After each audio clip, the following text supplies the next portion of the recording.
no kuwaas oo dhan ma taqaanid oo curriculum ama syllabus sax ah oo aad raacaysana ma lihid soo kale haddii aad macallin tahayna ma aad haysid waxa weyn qaab aad wax ku dhigto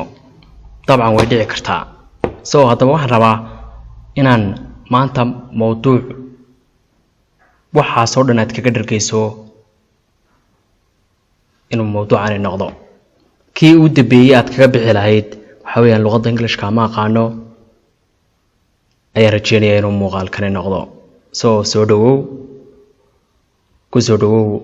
Kabe Technology and Language and TikTok maxaa ka caawin kara inaad barato luqadda Englishka ugu horeyn maxaa ka caawin kara inaad barato luqadda Englishka deerar waxa jira main important things dhowr four main important things afar shay oo muhiim ah ayaa jira dad kuwaas oo